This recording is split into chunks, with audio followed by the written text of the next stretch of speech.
Ajar datang, udah tinggal kita. Saya waktu itu kan begitu, pernah saya lagi nawar korma nih, gak ada, saya Allah, saya tinggal gitu aja. Ditinggal, tokonya biarin aja. Coba di sini. Yang ada pedagang yang kagak ngaku, karena dari mati dari 5 kamu hiji kan gitu kan, makan bawang 5 berapa 1 udah makan 5 biji ada gitu aja. Yang ada pedagangnya aja mesti suka bohong, suka mencuri, apalagi nggak ada. Lah kalau di sana bang apa? Jadi di sana pas waktunya aja udah ditinggal gitu aja di toko, ditinggal gitu aja. Kenapa? Mereka memang sudah beda aturannya kayak gitu.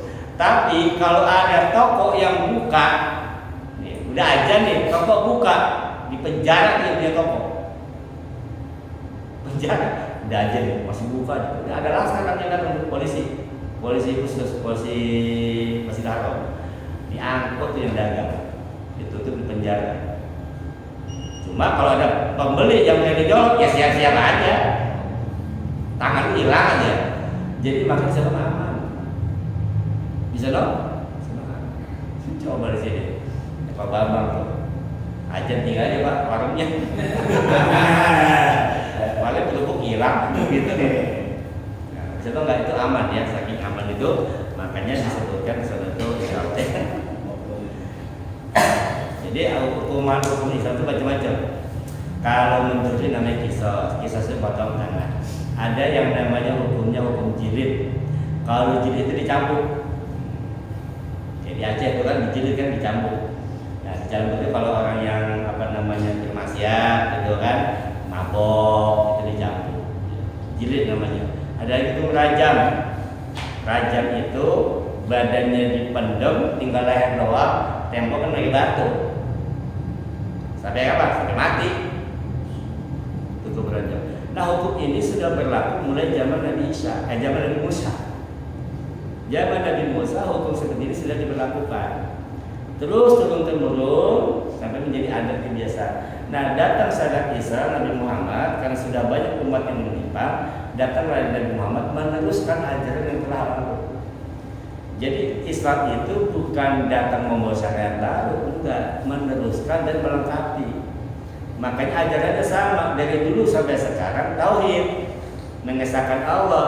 Dari dulu sampai sekarang sholat, sembahyang. Nabi itu sholat, semua nabi itu sholat, semua umat punya sholatnya, cuma dengan cara masing-masing. Ya, Nabi Sulaiman sholatnya apa? Berdiri. Maka dikatakan Nabi Sulaiman itu meninggal dalam keadaan sholat. Karena apa? Nabi Sulaiman syariatnya sholatnya berdiri. Ketahuan Nabi Sulaiman meninggal itu ketika tongkatnya dimakan raya. Nggak taunya Nabi Sulaiman sudah meninggal dunia. Emang begitu. Jadi setiap agama, setiap syariat Nabi punya cara sendiri-sendiri dalam ritual ibadahnya. Nah, Islam datang membawa syariat yang lama dilengkapi. Tetap ada komunikasi antara hamba sama Tuhan dengan cara sholat. Seperti apa sholatnya diajarin tuh sama Jibril. Baca ini, gerakan ini itu diajarin. Ketika Rasulullah selesai dari Isra Mi'raj. Makanya dibilang bahwa surah Al-Fatihah itu turunnya di sono, di langit. Kapan? Ketika turun perintah sholat, ya kan? Bagaimana cara sholat? Disitulah turun ayat Al-Fatihah. Maka dibilang Al-Fatihah itu ngambil dari Kanzul As, dari kebenaran atas. Ada mengatakan tetap turun di bawah. Jadi begitu sholat sudah sampai di bumi, Jibril datang mengajarkan cara sholat. Al-Fatihah termasuk di dalamnya, karena Al-Fatihah itu adalah rukun dari sholat. Makanya kalau ada orang yang bilang Fatihah itu masuk ke dalam Madaniyah, sementara sholat itu kan ketika Nabi masih di Mekah.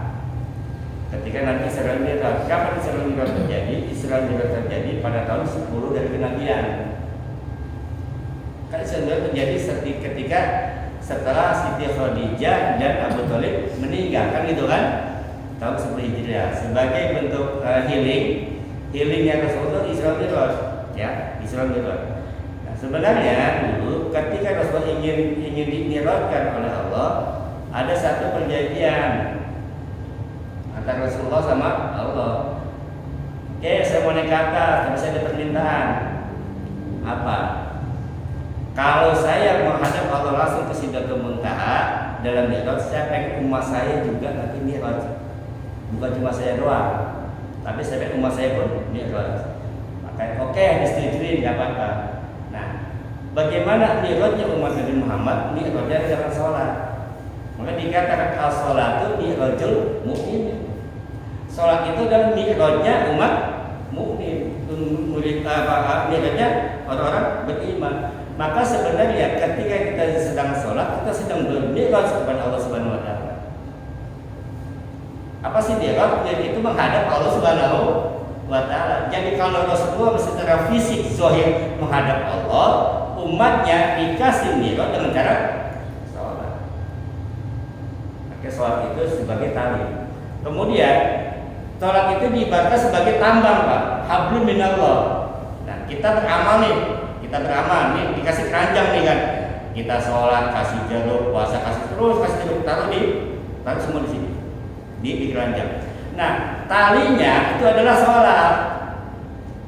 Talinya sholat. Kalau nggak ada tali, bisa naik ke atas nggak nih? Nggak bisa.